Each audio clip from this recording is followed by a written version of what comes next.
We are back. It's 2022, new year, new you. Well, I just got dressed up for the award show. Nobody told me this is not an award show. Yeah, I didn't know. I mean, we're doing an award show, but this ain't that kind of party. I thought we had trophies. I thought we had everything to hand out. You know, little did I know. Hey, I'm only getting dressed up if I'm up for an award. If I'm up for an award, I will put the tie on. Otherwise, if I'm giving awards out, hey, I'm not even wearing pants right now. Like, or shoes. Neither am I. But you know what? You haven't even looked at my list yet. You don't know if you're getting an award or not. Oh, man, maybe. Well, if I'm getting an award, hold on. Let me at least put some pants on before we get to awards.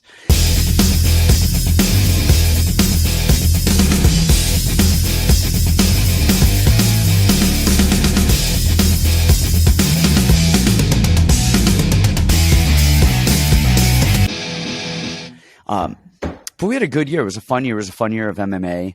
2021 was probably one of the busiest years of my life. MMA, business, podcasts, betting, every which way you can get busy. I was busy. But it was a good year of fights. It was a fun year of fights. And now we're in 2022. And I wonder, the biggest question I have for 2022, out of everything, out of all categories, out of everything, is how long will I write 2021 on checks and dates and everything else before I remember that it's actually 2022? Oh, you're getting old. These dad jokes. I've been old for a long time. I was young and I was old. Man, what a year we had. What a year we had. The goods, the bads. I can't wait to recap a little bit of it. I mean, what a fun year. It was fun. I'm glad we started the podcast. I'm glad we started this. And honestly, this was MMA Lock of the Night. Just all hats off to him. After I was on his show talking about bets and fights and picks, he was like, dude, what are you doing? Like, why aren't you doing your own show? You guys would have a great, you would have a great following, yada, yada. And I talked with you. You and me had a show with Camuela on here who couldn't talk fights to save his life. I don't think he's seen. We did that one show, and I don't think he knew who a single fighter was. And he's like, I think Conor's going to win. We're like, Conor's not on the card. And he's like, I think that was. Who knows less about fighting than Camuela? Who knows less about something that they are amazing at than Camuela? Yeah, I mean, it's crazy. I cannot fathom how little he knows about the sport that he is engaged in. But we've got, not only do we have some awards for the best of 2021, the worst of 2021, but we're going to talk about a little bit about next year, 2020. Well, I guess this year, geez, I already did it. See, I already thought that it was still 2021. I said next year, but this year, 2022, the rest of it, really just what's going on with the divisions. We'll talk about the divisions. We'll talk about some cards, the upcoming card coming up on it. Is it January 15th or January 16th? January 15th. 15th. First fight of the year, a long 4 or 5 week hiatus of MMA for us, which is quite a bit. My gambling addiction, my bank accounts are doing well because I'm not spending money on gambling. Well, you told me the other day you're just gambling on random stuff and you don't even know what you're gambling on anymore. Let me tell you guys, I am one of the best bettors that I know. I'm one of the best gamblers that I know, which coincidentally makes me one of the worst gamblers that I know. I thought I found a system. Every time we have long breaks in MMA, I think I find these systems. One time I was betting soccer to not score a goal in the last 5 minutes of the match. It made me $5,000 in a day, and then I lost everything and then some. This time, we had too long of a break. We still are on break. We still have a long time till MMA comes back. I made $4,000 on table tennis, and the next day, I burned my entire account. I had $10,000 left over in the account. I burned it all. I'm hemorrhaging money at this point. I cannot wait till MMA gets going again because it is getting brutal. I rarely bet on anything. I bet on MMA. I do something fun with the kids where we bet just $1, $2, or $5 bets on all of the football games. And what we do is my wife, my 2 kids each really just decide who's going to win a game. And then 2 out of 3 gets the bet no matter what. So that's nothing like teaching the young how to bet. Yeah, I wonder if that's a good idea or not. Well, Enzo, my oldest, is already betting. The other day he was in the gym and he was collecting money from one of the guys, Kent. You know Kent. he was collecting money from him, and he was like, yeah, we bet $5 on this game. And Kent's like, did we really? I think Kent's senile, and I don't even know if they actually bet money on it, but Enzo came home with $5 he collected. I was like, oh man, this is as bad as it gets. Well, you should start him on the Marlboro Lights and maybe a shot of whiskey every time too. Hey, let's get him going early. Yep. And separate from Enzo get going early, let's get this award show going. You guys don't know. It's YouTube. You have no idea what time it is right now, but it is 9:44 p.m. in Arizona. And that is like 7 hours past my bedtime. So we need to get this going. I am tired. I've been tired for 7 hours. I've been tired since I woke up. That's what happens when you're old. I'm 40 and I have 2 kids, so I'm always tired. But we've got a list of some best of, some worst of. Brandan, you've got it over there. Why don't you start us with some of the lists that you have pulled up? Thanks to our friends over at Tapology. And honestly, Tapology is where I think it's where I go to look up fights, fight records, and things like that. Is that where you go? Do you ever go to Sherdog or Mixed Martial Arts? Never, ever. All Tapology. Gosh, Tapology. I wish, and they don't sponsor us. I wish they gave us money. I wish anything. But man, honestly, they're just the best. But they've got a lot of great categories, a lot of great awards. People vote on them. We're going to give you our take on these and our take on some of the others as well. So let's kick it off. Who do you have? What is our first category of some of the fights that we saw this year? All right. So let's kick it off. Let's start off with best submission of the year. So we have a few notes and we'll take a look at a couple. So under submission of the year, you have Muniz against Jacare.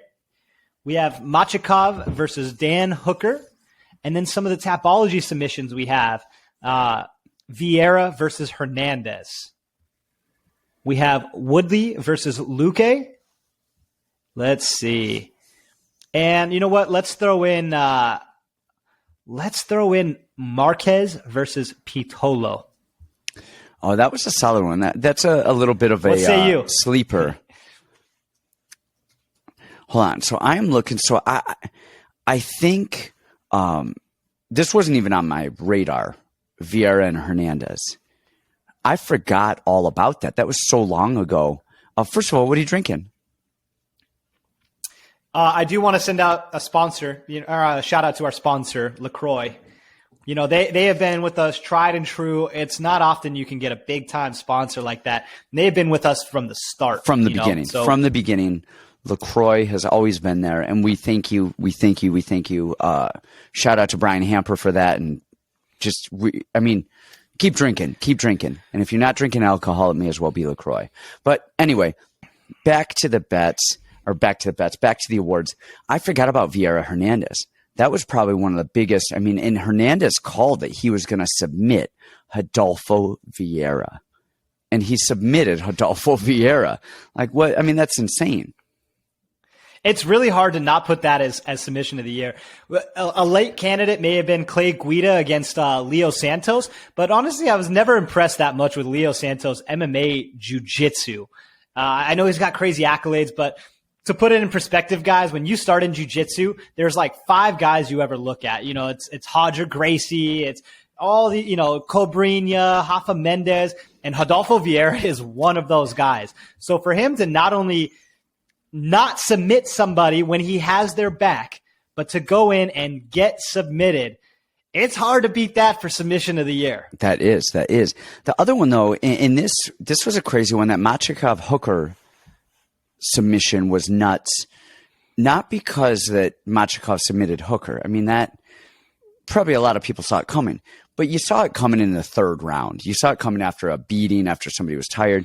He went in and took him down and actually ruined a bunch of my parlays because I had Machikov winning on a lot of stuff, but I had that fight going over a round and a half, and he submitted him, I think, in like 3 minutes of the first round. So that was nuts. What's your submission of the year? I'm getting there. Hands down, without a doubt, it's Jacare getting submitted by Muniz. And not only did he get submitted, he got submitted from Muniz was on his back, and then he slid off of his back and hit an armbar. Not only did he hit an armbar, he broke his arm with it. And the impressive part about that is the Rodolfo Vieira one, I mean, he was already tired. He was tired. He was gassed out. That was adrenaline, and he faded out. The Leo Santos Clay Guida one, that's on there as well. I mean, I had Leo Santos winning that fight, and he almost put Clay Guida out, burned himself out, got submitted. The Hooker Machkov one is very, very impressive, but submitting Hooker is not that. Submitting Jacare is phenomenal. Submitting him from his back into a transitional armbar, falling off of it, and then breaking his arm. I mean, there's nothing that comes close to that in my book. Great pick. And from a legend play, you know what? I just want to agree with you. To submit somebody of that stature, an all-time legend, when you're fresh, when he's not expecting it, you don't see these legends die. And, there's an old match, and this is the legendary match. Do you remember when Roger Gracie broke Jacare's arm in the World Championship Finals? No, I don't. Oh my goodness. This is jiu-jitsu lore. It was the World Championship Finals back in the 90s. Roger Gracie armbarred Jacare, snapped his arm. Jacare takes his arm, shoves it into his belt, finishes the match, and wins a World Championship over Roger Gracie. Legendary match. So for the very same man to get his arm broken in that fashion and be done, how more impressive can you get? That is submission of the year. Man, that is it. That is it. What else? What else is up next?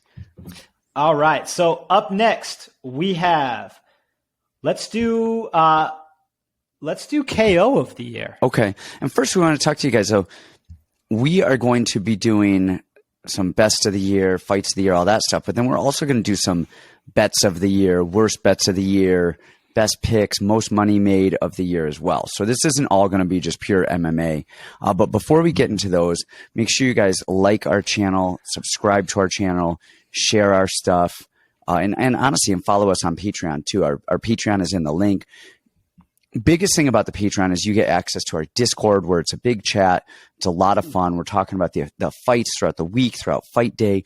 And then what Brandan and I do, what Brandan does actually, is he goes through the regional scene and gives you all of the best picks on the regional scene. And, one of those, I mean, you drop 10 Gs and won 57,000 on a couple of those on an LFA fight. Partially due in part to a glitch, but separately, in addition to the regional scene on the Patreon, we also give our actual bets. So on this show, we go over the fights. We go over the fights that we think are good and, a lot of the bets. But on the actual Patreon, we give you the actual bets that we decide come fight day that we're throwing our money on. So make sure you guys, subscribe to our Patreon and continue to support us. We love you guys a lot. Now, what do we have up next, Brandan, again? Okay, so this is going to be KO of the year, and I'm just going to spitfire a bunch because we have a good crop of them. First up is Sandhagen and Edgar. Next one will be Usman and Masvidal 2.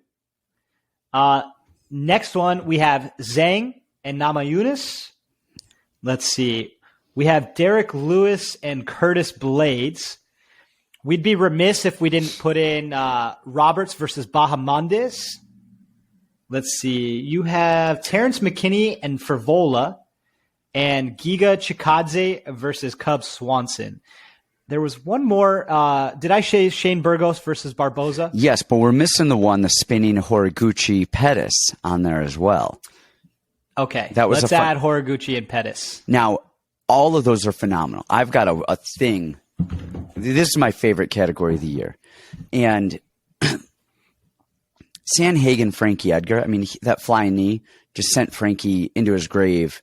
But, I mean, to Frankie's, credit or defense, like 6 people have knocked him out into his grave at this point. He's like the Undertaker, that he just keeps popping back up and then it gets killed. That was phenomenal. The Terrence McKinney one-punch knockout of Frivola was phenomenal. I mean, that was amazing. Usman Masvidal, the Wei Li Zhang knockout, when Rose knocked her out, all phenomenal. All of those I might, and honestly, actually, that Derek Lewis fight, when he did nothing until he killed Curtis Blades. I mean, just one uppercut, that was it. Hit him a couple more times. It was really freaky watching him knocked out like that. That was very weird. The knockout of the year for me is Barboza, Shane Burgos. And the reason, it's not the traditional knockout. It was, Barboza hit him, and then they kept fighting, and 2, 3, 5 seconds later, you just see Burgos's lights. I didn't know if he had a stroke, if he started bleeding on the brain or what. He just starts stumbling back. Boom, down he goes. That was insane to me, and it was really, really freaky. Under any other circumstances, I would choose a different knockout. Maybe the Derek Lewis one, maybe the Corey Sandhagen one. The way that one played out just freaked me out enough to go, well, shit, that was one of the scariest things I've ever seen. And I've seen a lot of scary shit, so that's number one for me. I totally agree with you on that one. I remember before I even started MMA, I was barely thinking about jiu-jitsu. Xbox Live ran a promotion where if you signed up for Xbox Live, you got a UFC event for free. Well, the UFC event that I got was a little-known guy, Edson Barboza, fighting a guy named Terry Edom. And as you can imagine, that changed my life forever. My very first UFC card that I purchased was there, watching it, spinning wheel kick to the head. I mean, that shaped me, right? That was incredible. So Edson has always been known for those insane knockouts. For me, in my heart, it has to be Rose over Weili. That was, and maybe it's the nostalgia. I actually got to go to that event. I was in the arena when it happened, from the walkout to the head kick to the emotion. To me, all stakes on the line, all emotions on the line, the atmosphere, just the time in the world, right? Very first event with fans back. All things considered, to me, that was the knockout of the year, especially after we see how competitive that second fight was. Wow, I get chills thinking about that fight. So for me, it's Rose Namajunas over Weili Zhang. Solid pick. All right, next category we're covering, we have the best fight of the year. We're doing this now? This is like... Fight of the year. Yeah, fight of the year. This is like the Oscars. You're supposed to save this to the end. We're doing this in the middle. I thought fighter of the year should be saved to the end. Oh, I don't know. I'm okay with anything. If we're getting into it, we're getting into it. Well, we're almost done here. All right, let's do best fight of the year. So for the candidates, we have Justin Gaethje versus Chandler. Very obvious one there. Volkanovski versus Ortega. Juan versus Sandhagen, Holloway versus Rodriguez, Oliveira versus Chandler. Let's see. Oliveira Burgos versus Poirier. Barboza. I mean, that was a solid one, too. Oliveira versus everybody. Yeah. Sandhagen versus Dillashaw. Ooh, Davis versus Jones. Dober versus Riddell. And let's finish with Burgos versus Quarantillo. Oh, man, that was a solid one. That one did not get enough credit because of the card it was on. And that was a really, really, really solid fight. That Burgos-Quarantillo fight, that was a solid one. This is another one, just like the Muniz, the knockout of the year, KO of the year. There's one that stands out to me. And, I mean, that Sandhagen-Peter Yan fight was amazing. All right, the Oliveira fight with Chandler was amazing. There was a lot of really good fights. The Volk fight with Ortega, that was a really, really good fight, but I think that is getting a little bit more credit because of that. Was it the third round or the one? Yeah, that one round, which was nuts. And so that one round was crazy, but the rest of the fight, I don't know if it lives up to that one round. Any other year, any of those can get it. This is probably the best fight I've ever seen in my life. And so nothing else can come close to this.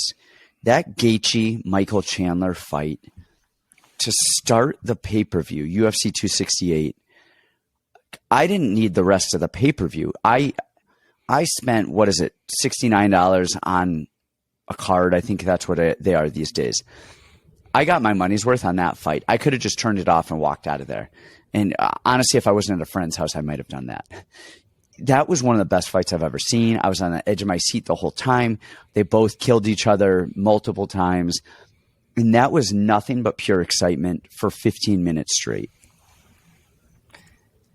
Wow. I mean, Man, if I wasn't by nature such a contrarian, want to go against the grain, it is very hard to deny that as fight of the year. I mean, you're right. It's the best fight I've ever seen. But I'm going to be a contrarian. And all day I had thought about, okay, well, I got to pick Burgos versus Quarantillo because that fight to me, it was just as good. It was just as good. I loved that fight just as much in such a different way.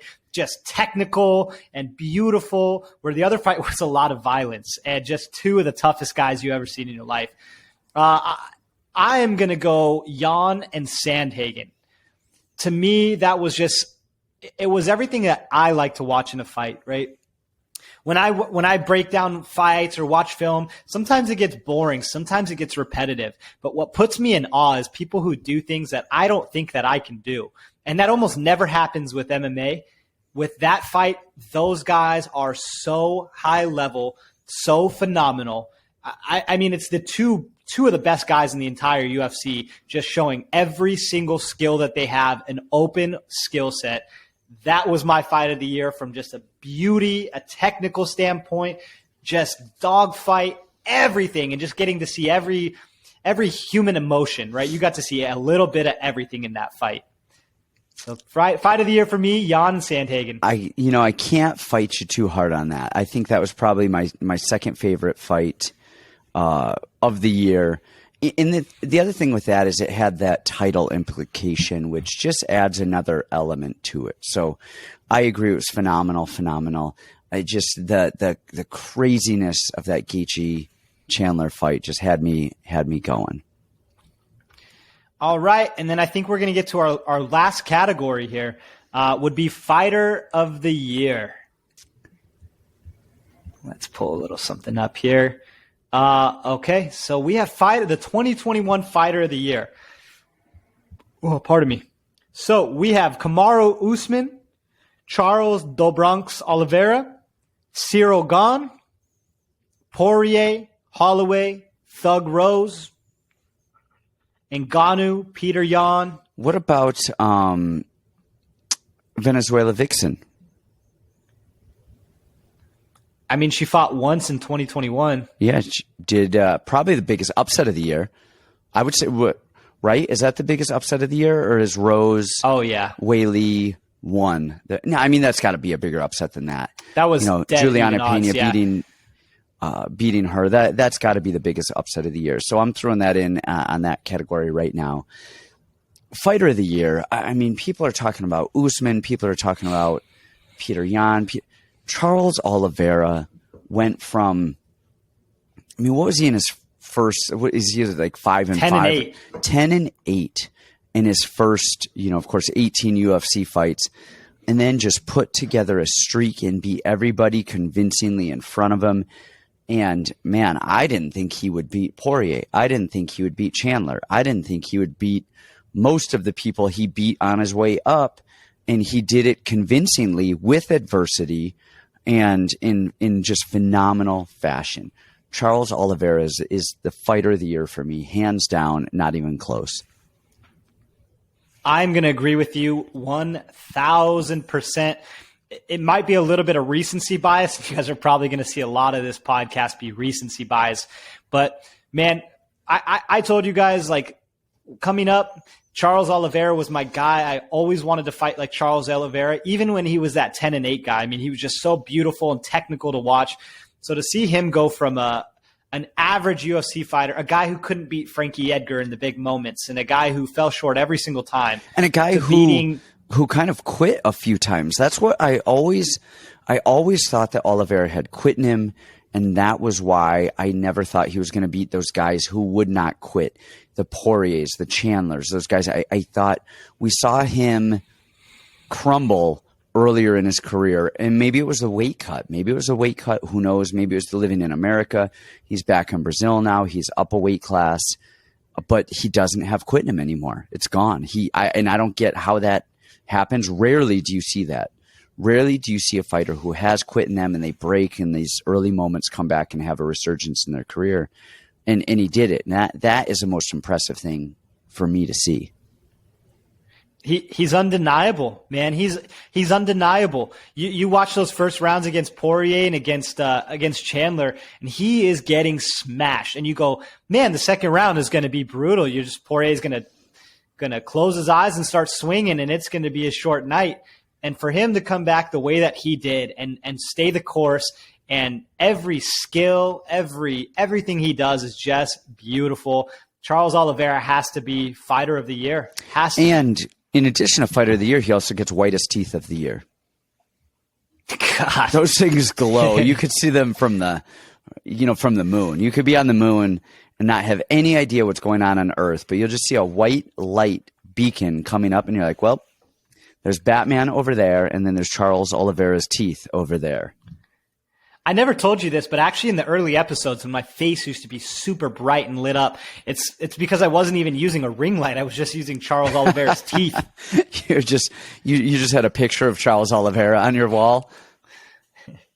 No, actually Charles Oliveira. All right, let's get on to some of our MMA best of worst of the year. All right. So let's go. Let's start just easy. Let's go. What's biggest win of the year? Now, are you talking money-wise or are you talking best bet-wise? No, let's go money-wise. What was your biggest single win? We don't bet shame here. Everybody's different. You're the coach. Now, are you talking over the course of a card or just a single bet? One single shot bet. Man, one bet was probably about $1,000 for me. So I'm a low better. I will bet $25 to Actually, let's $200. change it. Let's do over a card. Let's do a whole card. Man, I couldn't even tell you over that then. That was probably a couple grand. So probably a couple grand over the course of a card. And that was, man, I got to look at the card really quickly because that was actually a recent one. It was one of the ones I did. I posted it on our Patreon. I went 9-1. Which card was that?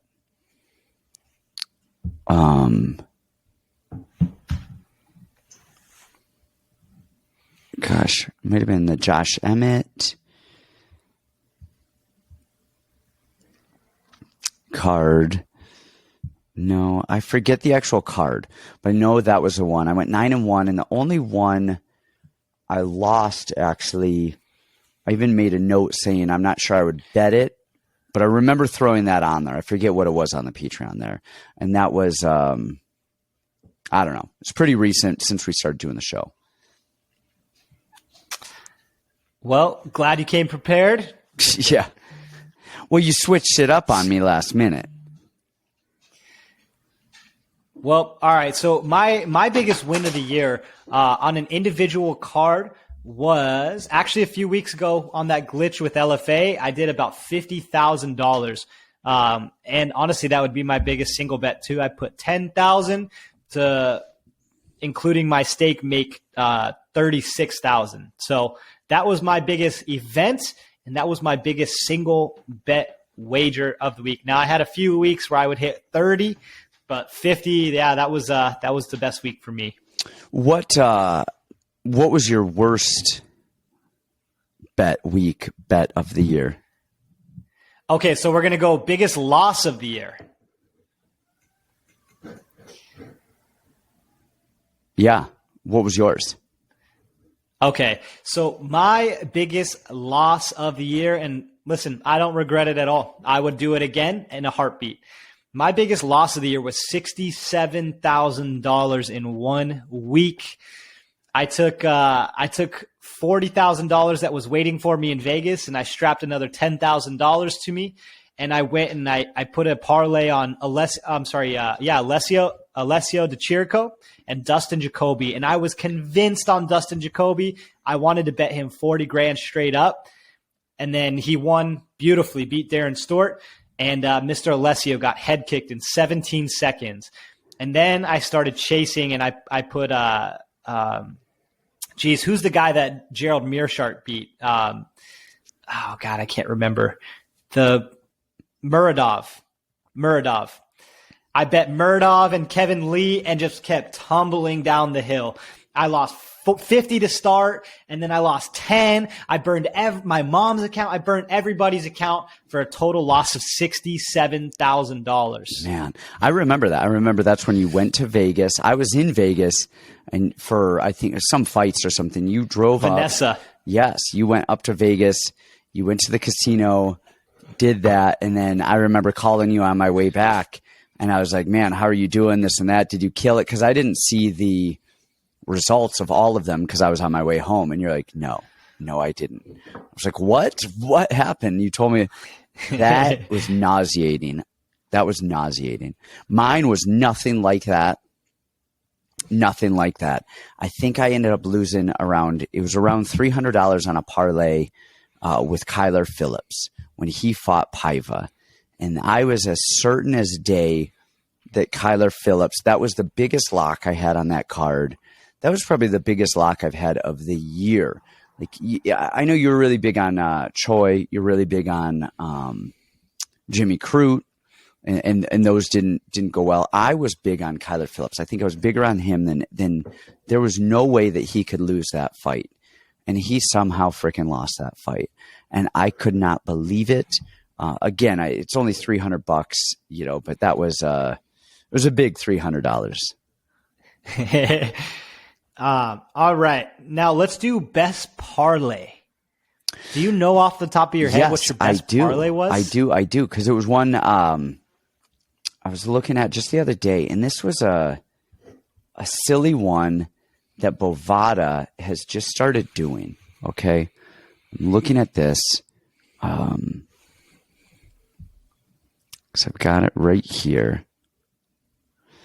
Most of these are overs because Bovada started doing this crazy thing where they're doing, over half a round and stuff. So listen to this. So I've got Ricky Simone, Rafael Assunção is over a round and a half. Amanda Lemos, Angela Hill over half a round. Thompson Bilal, a round and a half. And then Dawkins and Derek Lewis over a half a round. And I bet $250 on that and won. And then I had a 6-person parlay with Ryan Hall, Jillian Robertson, Dominic Cruz, Bruno Silva, Josh Emmett, and Sean O'Malley, and I hit that one as well.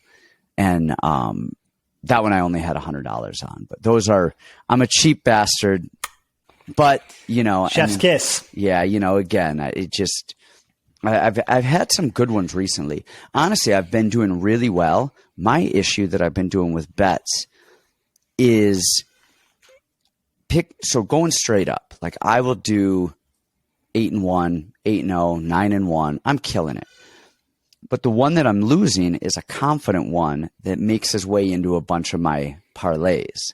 And that is what's screwing me over there. So I think I've net positive over the last couple months.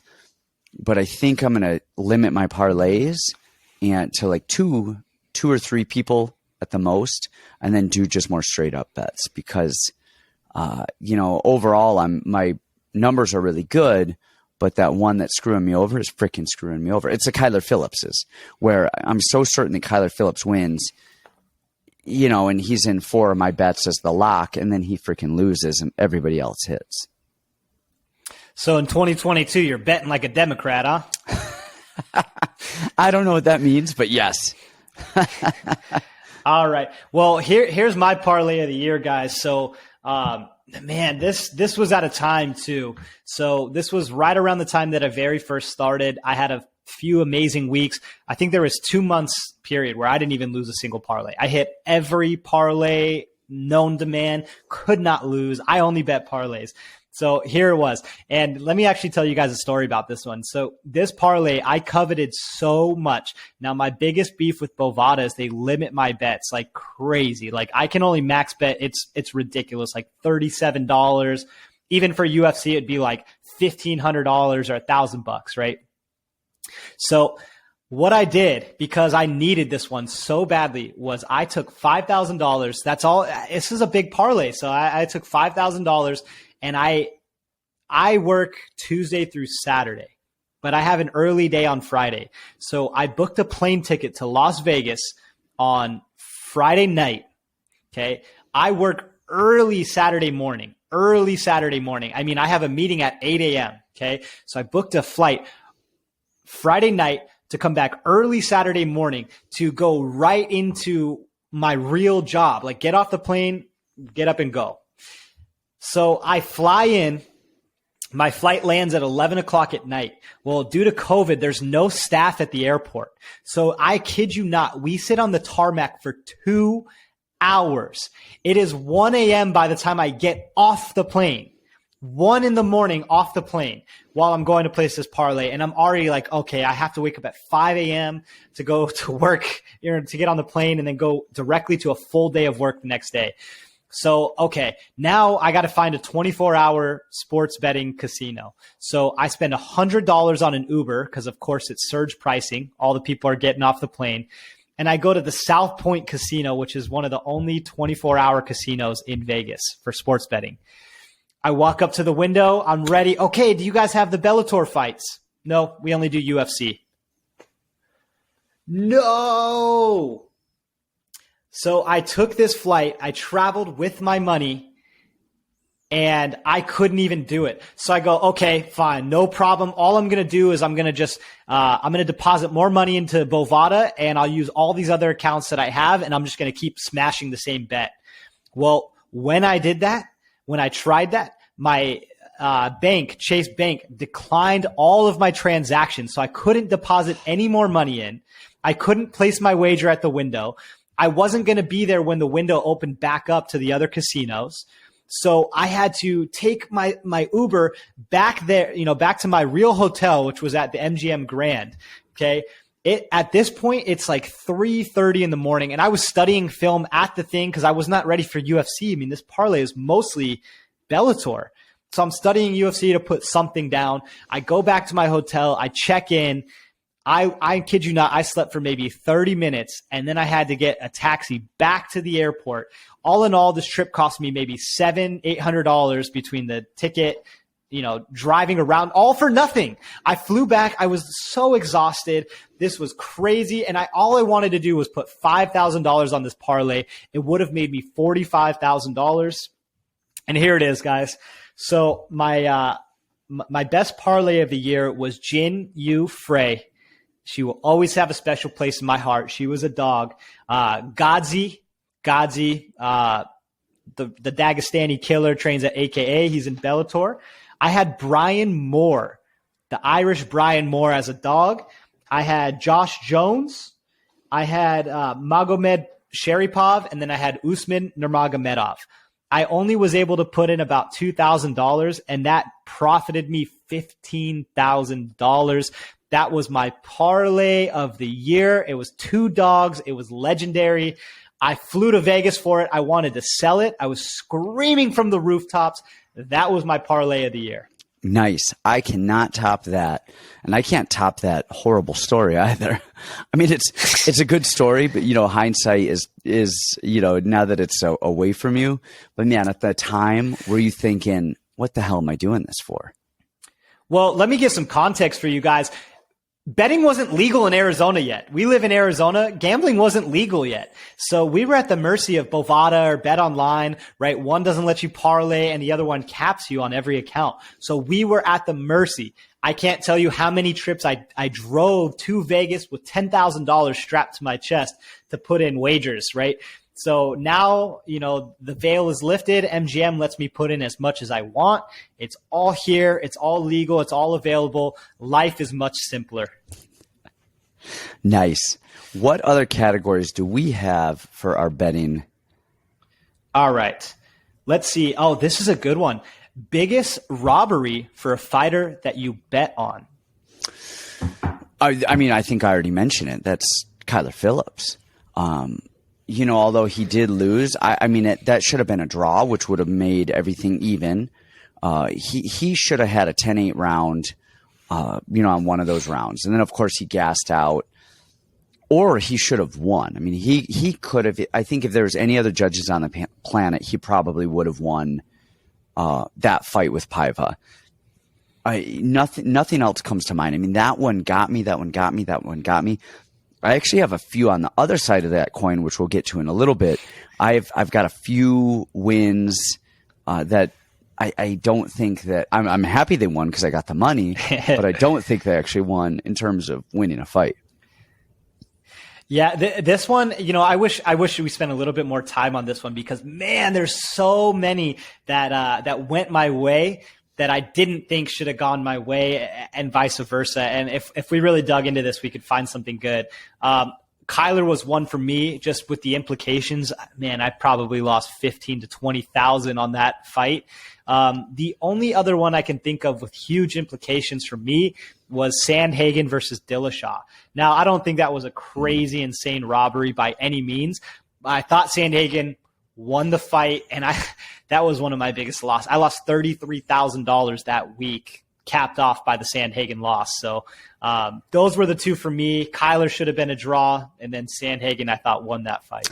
Man, I wanted Hagen to win that fight. I thought he was going to win that fight. I'm big on Hagen. When, there's that feeling where you're like, maybe they could give it to him. And I was hoping that maybe there was some of those rounds could have gone to Hagen that they gave to Dillashaw. But I think that fight was scored correctly. It was very close. It was very close. I could have seen it either way. That was one of those, I would say, the fight could have gone either way, but I don't think the judging was necessarily a robbery. On the Kyler one, I thought that was a robbery. That's a 10-8 round, clearly. He dropped him like 9 times. Yeah, that's a 10-4 round. I mean, that was nuts. Now, on the other side of that, what bets did you bet that judging was in your favor and you thought somebody lost? I'll go first on this one. So I have 2 that to me, and just again, the circumstances. So the first one was Julia Budd versus this Brazilian girl. So the thing I always love about Bellator, you guys know this, is the mismatches. It's great for betting. It's amazing. So you had Julia Budd, who's 6-packed out. She's been their champion for years, top-level athlete. Everything looks great. She was minus 1,600. And I put her in every parlay because I'm like, oh, it's just a little extra juice, guaranteed. I thought she lost that fight 30-27, and I don't know what happened. Somehow got the victory and gave me a very, very good night when I should have been demolished. And then my second one, and this one was even worse to me, was Alexander Romanov against Juan Espinoza. That was one of the most atrocious things I have ever seen. Clearly wins the first round. Second round, clear loss. Third round is getting beat, gets hit in the balls barely, and finds the easy way out. And somehow, by the grace of God, he gets a split decision win. I actually won a lot of money on him and Tracy that night. I did not think he won that by the criteria, by the judging. No way did I think he won that. But man, was I happy that he did. I bet. We actually have to talk about some bad decisions here in a minute, which I'll get to. But first, let me get to the ones that did me well. Miranda Maverick and Macy Barber. And I remember we had a conversation about this, and I said, Macy Barber is not going to lose. I think it was 3 in a row. I said, it's not going to happen. She's too good. She's going to win that fight. And she won the fight. And bullshit did she win that fight, man. I thought Miranda Maverick won that fight. I thought it was 2-1. She definitely faded in that third round, but I thought she won round 1 and 2. I thought she faded hard in round 3. Macy Barber ended up getting the victory, and my bank account ended up getting some money. And the other one was really recently is Amanda. Is it Amanda Lemos? Is that her first name? Yes. Lemos? And yeah. Angela Hill. I thought Lemos was going to starch Angie Hill. And I thought she was even going to stop her. I thought she could actually get a stoppage, like a really highlight reel type of finish. And man, Angie Hill, I thought outworked her every which way you can outwork a fighter. And they ended up giving that fight to Lemos. And I was shocked. But I won money on both of those. The judges were on my side. So those are my 2 picks. But we are forgetting something on the other side. And you, I know that you have lost to bad judging with PFL this year. Rory Mcdonald. I mean, you lost on him. Who was it? Who did he fight? And he just Ray Cooper. Well, Ray Cooper, but he lost that fight. It was the fight before or after that against Gleison Tebow. Yes. He absolutely won that fight, and that was a horrible, horrible, horrible robbery. Did you have money on that one? Can we make a category for the worst promotion of the year? I preach this to you guys. I tell you guys every single time. PFL is the most.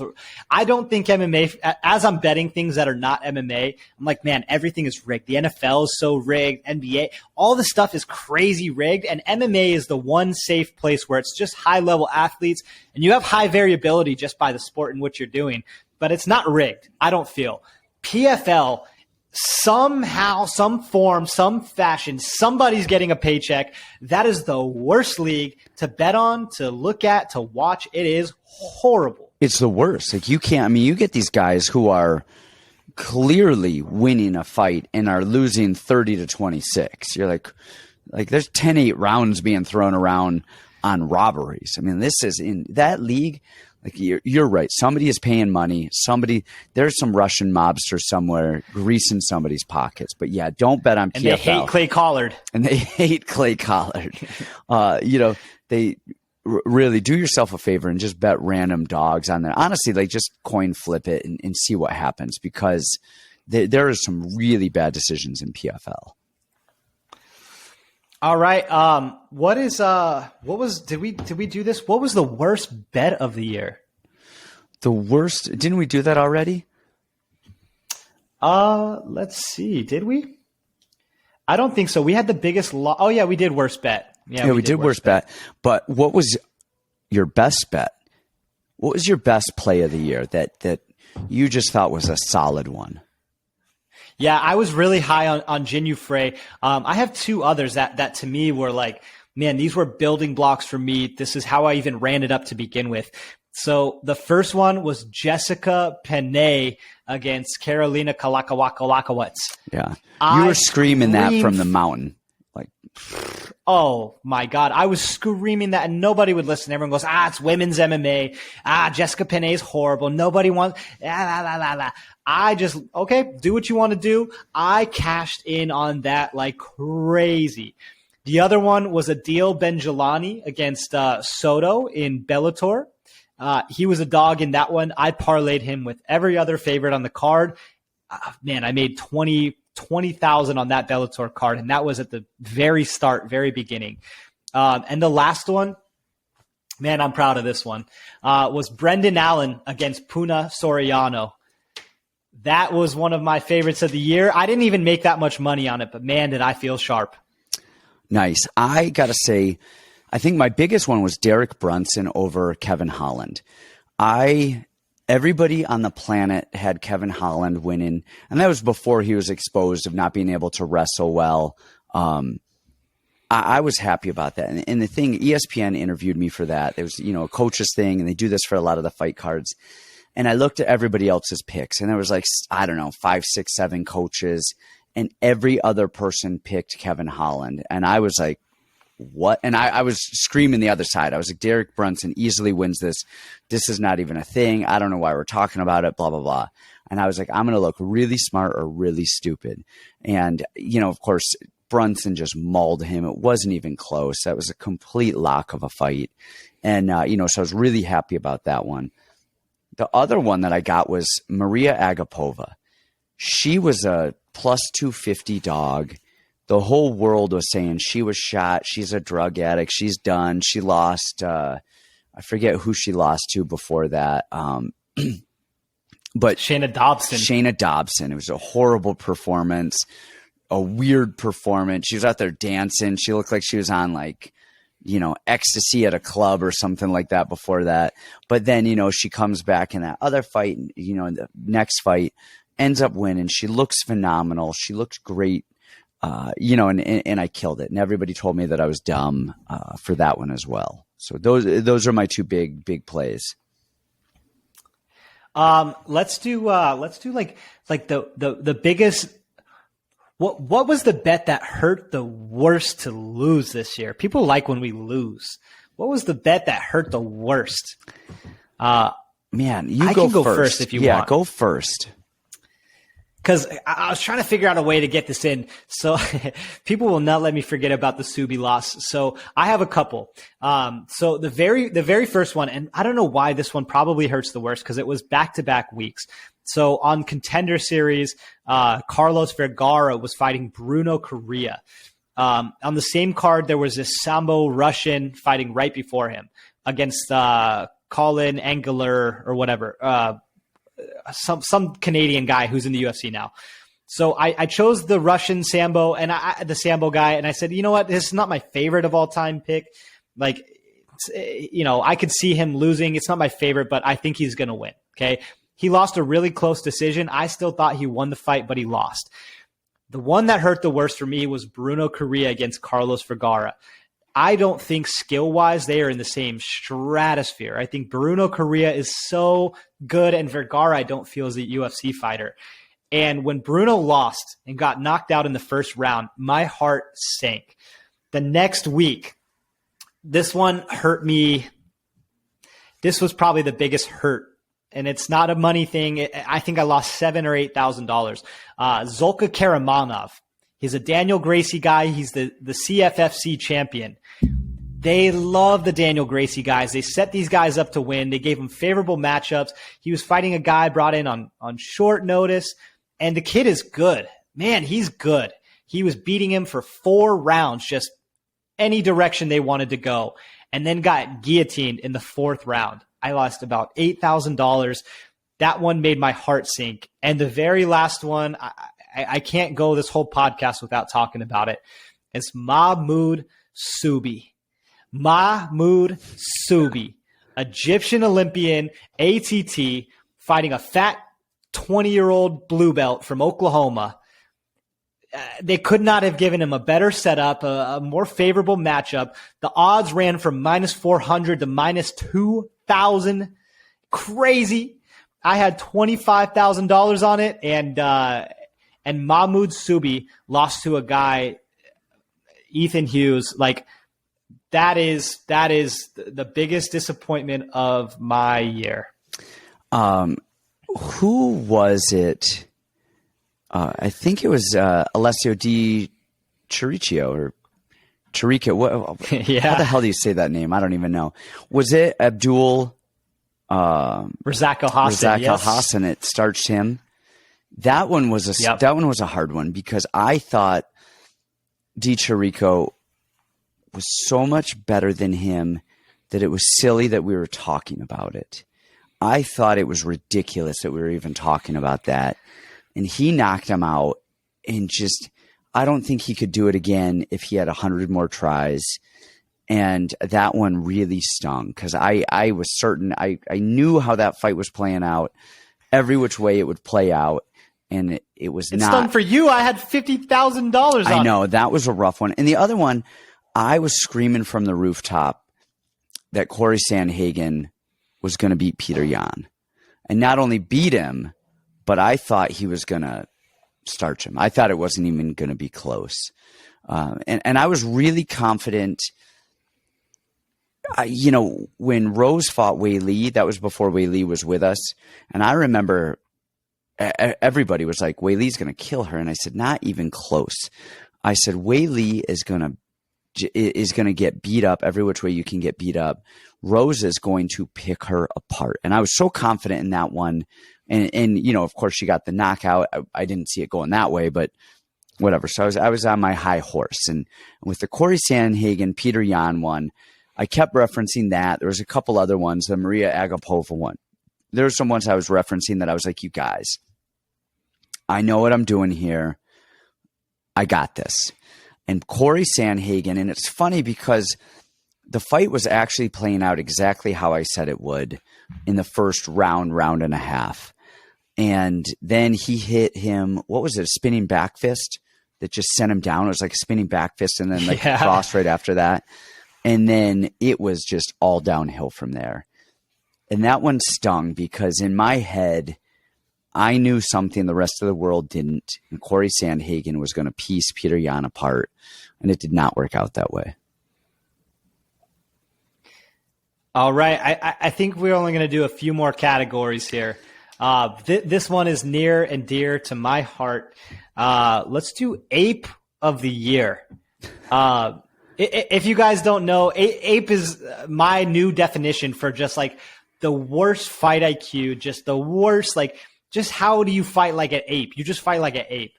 So just bad decisions, bad what. It doesn't mean you're not talented, just Ape of the Year. My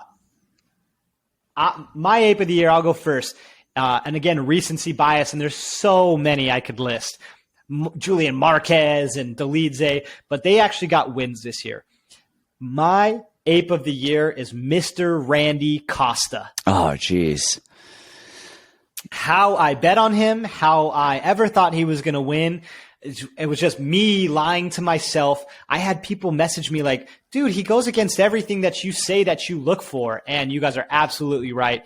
He is my Ape of the Year. He's got bad cardio and knows it and doesn't care. I mean, just complete Ape of the Year, Randy Costa.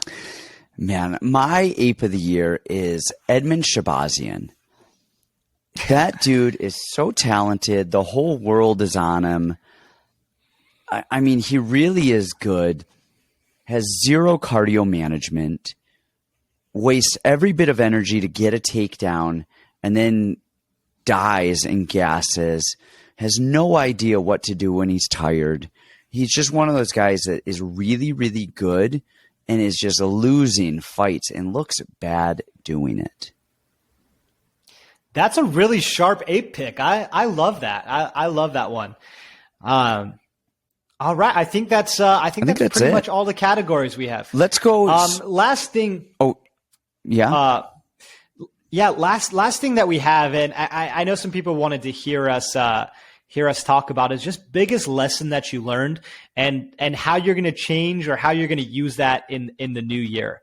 Do you want to go first on this one? Yeah, I'll go first because I've got two. I mentioned one a little bit earlier. One is I need to choose the way that I choose my actual bets a little bit smarter. Like I said, I pick fights. I'm probably at an 80 or 90% streak, win rate of the bets that I actually pick. Not everything, of course, you and I will call every fight on a card here, but we are trying to pick winners because we're analyzing fights and stuff. But that doesn't mean we're actually betting on them and stuff. But the bets that I actually pick, the bets that I actually play, I mean, I will get 7, 8, 9, out of 10. It's deciding how I'm going to put those bets together in parlays that I've definitely have to work on a little bit. And when I bet straight up, I know I don't win as much, but I win consistently, and rarely am I taking any sort of net losses. So I've got to decide how I'm going to do that a little bit. Maybe cut down on the parlays and maybe bet more money straight up and just bet less on the parlays. So that way I'm always going net positive. But my biggest thing of the year is not betting bad fighters. And sometimes, especially if like the odds are in, if I like the odds, okay, say odds are plus 250 and minus, 200 or something like that, whatever. We talk about this. Don't bet a bad fighter just because we think they're going to win. It happened with, who was it recently? Louis Smolka, right? Who did he just fight? Morales. Yeah. And we were like, just style wise, this and that. We think Louis Smolka wins, yada, yada, yada. And I ended up betting money on Smolka.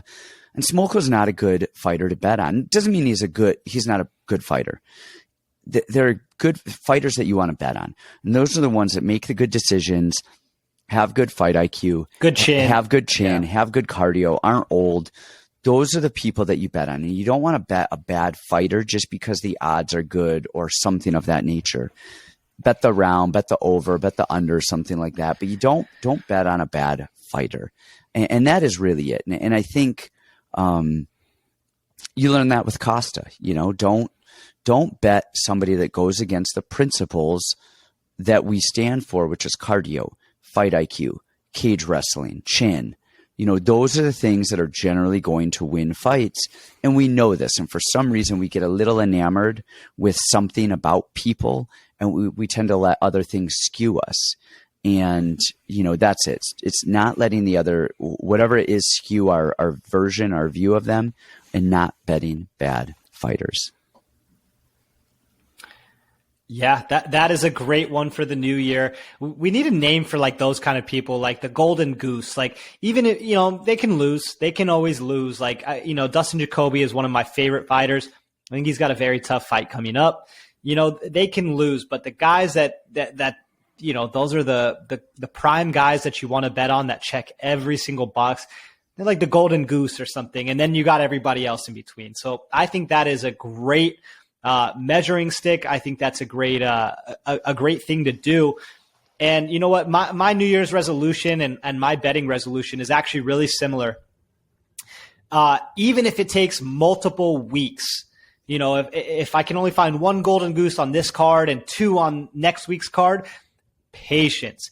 I will wait for the guys that I want to bet on. I'll put $1,000 on somebody that one fights this week and then one next week and one the week after that. I will take consistent wins over all in 1 week, needing it right away. I just want more of these golden goose. Now, my second one is not to bet on fights that I have not taped. You guys should see my record. It is crazy. Every time I study a fight, man, I am sharp as hell. I make so much money. And the second that one of my people that I tape loses and I start betting on people that I have not watched, I'm sure my win percentage is like 2%. It is crazy. The second that I choose somebody that I haven't studied, it always goes the opposite way. So in the new year, even if it takes me extra time or I can't put in an extra bet, I'm going to set aside some play money where I can play the card. But my solid bets, my big bets, my most sturdy bets, I have to tape them. And if they lose, they lose. We're on to the next week. And that has to be it. Now, do you think that comes down to not chasing as well? 100%. It's not chasing. It's staying disciplined. It's money management. And the way that I want to think about it, guys, in the new year, right? In the stock market, you don't invest in a company. You don't just invest in a company, just blindly say, yep, this is the company, right? You do your research. You learn the ins, the outs. You learn everything about this company before you decide to take a position in them. And I think gambling and I think fighters are the exact same way. I think fighting is the most real sport on earth, where NFL, you get questionable 2-point tries and you get weird field goal misses. You get a lot of weird things. MMA is as primitive as it gets. One guy wins, one guy loses. You need to know what time they're waking up, what time they're going to sleep, what they had for breakfast. You need to learn everything about somebody before you can put you're investing in this person. You need to know everything. And don't just trust some guy on YouTube, which is me and Santino. You need to do your own research and make sure that it fits you. We'll post plays all the time that you may not agree with. Then leave it out. We're not pigeonholing you into this. You don't have to. If you disagree, leave it out. And that's what makes you feel comfortable. So that is my New Year's. And then the second is, honestly, I got to stop listening to people who don't know what they're talking about. So many people get me going all kinds of different ways with buzzwords and, saying all this stuff. People that have never fought and don't know what the hell they're talking about. So my New Year's resolution is to put my head down. I'm going to focus, watch the film that I need to, and only invest in the people that I have watched film in. I like it. Moving, so we talked about 2021. Let's briefly, we'll keep this brief because, we've got another video will come out actually in probably earlier than we usually drop the videos for them, because we're going to get the first fight of the year up soon. But then the other one is we've got 2022 in front of us, and some of these divisions I want to talk about. One, are there any fights that you're excited about coming up, whether they're close or the summer or anything that's on the horizon? I would have to sit and look at everything, but man, just right off the bat, Ilya Topuria versus Movsar Evloev, man, what a freaking fight. I can't wait for that. Yeah, I actually am really – and that's not going to be – Well, not to say it's not going to be. It could be a somewhat boring affair in terms of fighting, in terms of the stylistic. So, but that is just one of those things as a nerd, as a grappling nerd, as an MMA nerd, I want to see how that plays out. I don't even care if it's exciting to the fans. I want to see how that comes. What about Conor? Do you care about Conor anymore? Do you want to see him come back, or do you care? I mean, it's always a spectacle. Conor is just a lightning rod. He's always a spectacle. But, just exactly how we felt at the time, we thought, but he hasn't been challenged enough. He's not fought a wrestler. We're finding out that all those things were kind of true, right? Like he is not as good as he thinks that he is. So like from a pure skill standpoint, like, do I want to see him fight? I think he's good. I think he's really good. But he's not as good as he thinks he is. But it's the carnival. It's the Conor carnival. So of course I'm going to want to watch him fight in 2022. So I actually think the opposite. I think Conor is actually better than any of us ever thought he was, and he was at a time. But then Conor became Uber Conor, and once he got Floyd Mayweather money, he stopped training. Then it's a different Conor. Up until that point, we had that Conor, and actually maybe he fought Nurmagomedov right after Floyd, right? I think it was the time frame. So actually maybe after that fight, because we actually saw Conor did better against Khabib than almost anybody besides maybe Ali Quinta. I mean, I think it took him to the fourth round to submit him. He did Poirier in the third. He's just mauling other people. So I think Conor was actually a little bit better than we give him credit for. But then once he got to be Uber Conor, he started getting in trouble with the law. He started beating up old men. He started getting like these weird sexual assault, kind of allegations that ended up being swept under the rug. He started just lifting weights. He stopped doing the training that he was doing. So it's kind of weird, but I do think Conor actually was as good as we thought he was when he was winning. And then you get that much money. What do you care? You've got Conor money. So that's an interesting one. In terms of the division, who do you want to see fight Oliveira next? Because it's probably going to be Conor. That's why I bring it up, because they're talking about that he's not deserving of that. But the thing that Conor can do is Conor can sell a fight, and he can say, I was beating Poirier up until I broke my ankle, yada, yada. He's already beaten Chandler and Poirier. Who else is there? There's me. And if I were Oliveira, I would take the Conor fight over anything else, because you're going to make more money than you've ever made in your life times $1 billion. So should Oliveira take that Conor fight? And if not, who do you think is more deserving than Conor? Well, I'm going to give just the worst answer to this ever. I mean, if I'm Oliveira, yes, you take the fight. Do I want to see it? Yes. Is it actually kind of an interesting matchup? Also, yes. Like, if Oliveira stands there and takes bombs, who better to put him to sleep than Conor? And then, man, you got a real craziness on your hands if Conor comes back and wins it.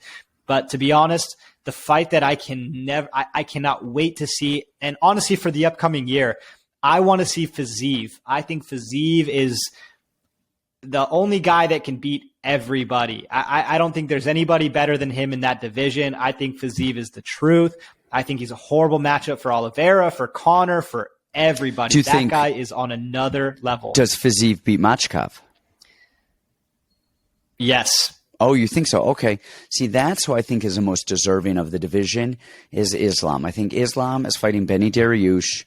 I think he probably wins that pretty convincingly. And I think he is the rightful next, in line for the shot. I don't think he'll get it because there's so many other names out there with so much more money and star power who are probably going to get it. But with Khabib retiring, I mean, that's a huge Russian population, Muslim population who they want to be cheering for somebody. financially it makes sense to get that person. You want a Brazilian champion. You want a Mexican champion. You want a Russian champion. You want some of these guys because they bring their entire country behind them, and that brings a lot of money. Conor McGregor, the whole country of Ireland comes over when he's fighting. I mean, these are big deals. Of course, America is watching UFC no matter what, but I like that I think Machkov is the most deserving. I think Fiziev is phenomenal. The thing that I think that I want to see is Fiziev needs to inch his way up. His last fight was definitely probably his biggest name, Brad Riddell he's the man. But now we got to see him fight the top guys. We got to see Fiziev fight the top guys. Islam has fought the top guys and he has won. So of course he's deserving, but Fiziev needs to start inching his way up. The other one who needs to I'm just speaking in hypotheticals here. Yeah. No, I'm not opposed to it. I'd like to see him inch his way up. The other one I want to see inch his way up is Chimaev. So Hazmat Chimaev. I think he could be a real threat. Is he ready for a title shot? Maybe. Is he deserving of a title shot? Absolutely not. He needs to fight some of these top guys to get in title contention because there's a lot of much more deserving people in line. But I do want to see him fight those guys and earn his title shot so we can see if he's the truth or not. And honestly, that division, the welterweight division, I think is pretty boring at this point. I don't think anybody is going to give Usman just a run at all, except for maybe Chimaev and maybe not. But we've got to see him fight those higher level guys and see if he actually will be a contender for that title. Right now we don't really know, but honestly, Usman fighting, it's kind of boring at this point. He's fought everybody, he's beat everybody. I mean, yeah, you've got Leon Edwards up there who will probably get a shot soon, and that's kind of interesting. Just but honestly, I think he dominates Leon Edwards. Are there any other divisions that you want to see anybody get a title shot? Anything you're interested in on those top five guys? Man, we're big Sean Brady fans over here. I cannot wait to see how Sean Brady does in the future. I always love watching Volkanovski fight. Let's see. Who I believe is really fighting Max Holloway again. And that's actually a division that I have an interest in because, of course, I train Zombie. And right now you've got Max is fighting Volkanovski for the third time, which I thought he clearly won the second fight. I thought he lost the first. I thought he clearly won the second fight. And then below that, you've got Yair and you've got Brian Ortega. And then below that, you've got Zombie. And so I'm curious about that entire division because Zombie has fought Yair. And he was beating him up until literally the very last second when he got caught with that crazy elbow and knocked out. And then he lost to Ortega. So then both Ortega and Yair are now coming off of losses. Zombie is coming off of a dominant win over Dan Ige. Now, does Zombie have to fight Yair or Ortega or the loser of Volkanovski Holloway to get a title shot? And I'm really curious to see how all of that shakes out because I really want Zombie to get a title shot. Yeah, these divisions are getting really crowded now. They're bottlenecked. The 135-pound division. You've got all the same guys. You've got Peter Yan. You've got Dominic Cruz. You've got TJ Dillashaw. And you've got Corey Sandhagen. And then you kind of have everybody else. That's how it is. I just disagree on that one. I'm just looking at the roster on here. 135 is my favorite division. I think it's the most skilled guys on the planet Earth. And look at who we have working up in the rankings. There is a lot of old guys, but we have Merab Dvalishvili. We have Sugar Sean O'Malley crack the top 15. We have Song Yadong, Ricky Simone, Kyler Phillips, Rayoni Barcelos, Casey Kenny, Timur Valiev, Jack Shore, Yanez. Like, there are some really good fights coming up. All of those guys are title contenders. I think all of those guys are great who you listed. And I don't think any of them are beating Corey Sandhagen or TJ Dillashaw or Peter Yan. I think those guys, there is the top 5 and then everybody else is significantly below them. I just don't see those guys winning. I don't see it. Same with 45. You really have the top 4 or 5, and then there's a big gap between Zombie and I don't know if Ige was number 5 or who was 5, but a big gap between some of those guys below it. Same with 55. We really have a lot of those top guys, and then there's a big gap at 70. You've got Usman, and then everybody else so far below it. And then what do we do for heavyweight? It looks like John Jones is probably going to fight the winner of Cyril Gane and Francis Ngannou. How do you think that Gane and Ngannou fight plays out, and how do you think Jones does at heavyweight? Man, I don't think anybody on earth is beating Cyril Gane. I think that guy is so talented. He moves better than a flyweight, and he's massive. He's technical. He's great everywhere. We always talk about you got to bet the better fighter. If you're betting it and if you're watching it, I think you just got to believe that the better fighter is going to win. He's younger, he's faster, he's better. He's going to beat Ngannou. And then, against John Jones, somebody who does get hit a lot and has had very close fights, up a weight class, he looked a little more sluggish to me than when he was lifting and when he was big. I don't know anybody who's going to beat Cyril Gane to me. I think Cyril's the man. Okay, interesting. And then I think my last question is Amanda Nunez. She just lost. She's probably the best women's fighter we've ever seen. Did she just have a rocky moment where she just didn't think Pena had a shot and was just Hollywooding it up? If they have a rematch, do you think Amanda Nunez just comes back violent and fierce, or have we seen the last of her title reign?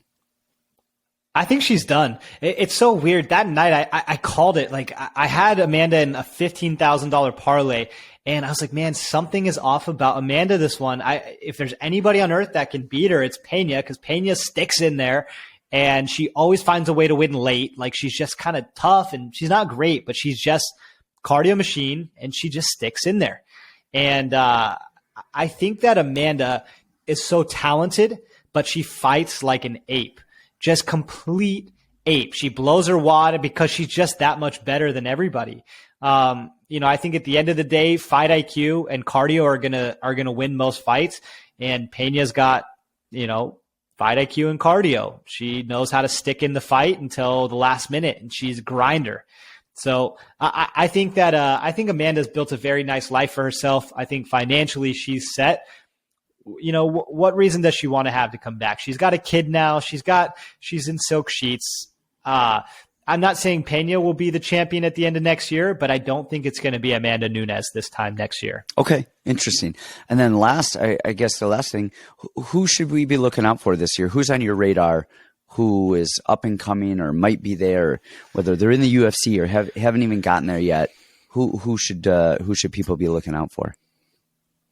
Oh man, that is such a tough one. I wish I had a little bit more prepared for that one. Yeah, that one was off the fly. As always, I love my guy Dustin Jacoby. I think there's a lot of guys that are really good that are gonna get into the UFC this year. That kid Christian Rodriguez from Contender Series, man, that kid is phenomenal. I think he'll get there this year. I'm excited to see a lot of people.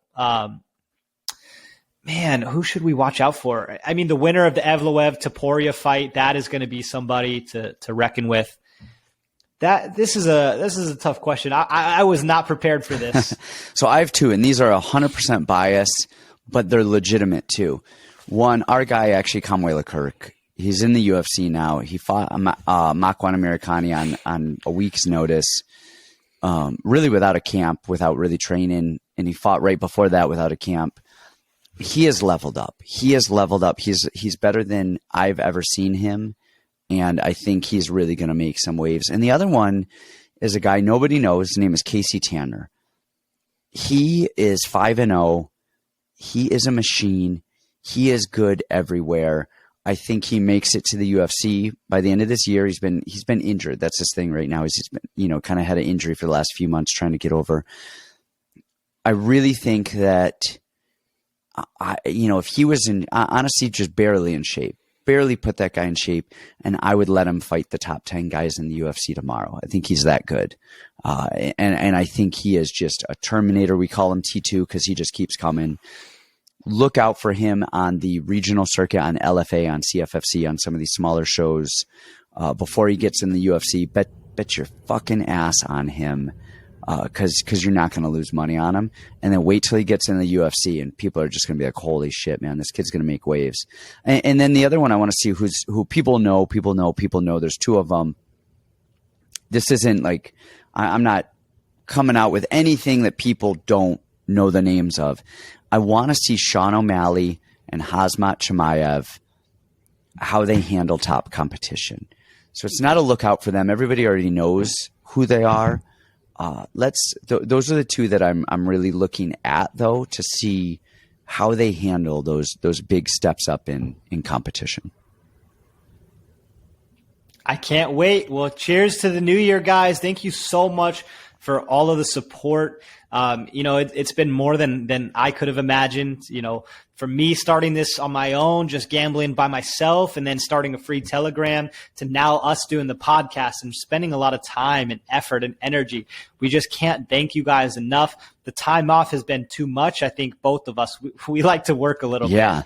And a big shout out to, like you said, MMA Lock of the Night, who even gave us the opportunity. I mean, I would say 85% of the people that are with us now came over from, and not that they left him, but they just came with us over here also, and they're big supporters. So thank you, MMA Lock of the Night, for giving us a platform, giving us the opportunity. Check out the tape index. That helps me study film tenfold. I'm just really excited about all the opportunities in the new year. Yeah, so am I. It's really exciting. It's refreshing. We had some time off, but this was a good year. We started doing this YouTube in, I think it was October. Really have gained some momentum. It's been a lot of fun. The Patreon has been killing it. You guys have been supporting us left and right. We really appreciate that. And in a couple of weeks, we've got the first fight of the year, which is a really fun betting fight card. I think we're not 100% certain on this yet, but I think we're going to break it up into a early prelims thing and then kind of main card thing, because there are a lot of fights on there, and we want to be able to give you guys a good amount of analysis and breakdown on each of those. So we'll see, but that is a fun fight card coming up in terms of betting. And also it's Kelvin Cater and Giga Chikadze. So that's going to be a fun fight no matter what, just in terms of viewing. But there are some other good fights on the card. I will be up there. I have Vanessa Demopoulos fighting on the card. So I'll be up there in Vegas. So you don't need to fly to Vegas, Brandon. I can put the money down for you. You can save a bunch of time and effort and hotel expenses. And, I'll just make sure to take out my own fee for getting the money to the casino for you. It's called the courier fee. I paid courier before. Fee. So anyways, guys, well, remember to like us, subscribe to our channel, share all of our good stuff, check out our Patreon, and, bet wisely. We'll see you guys soon.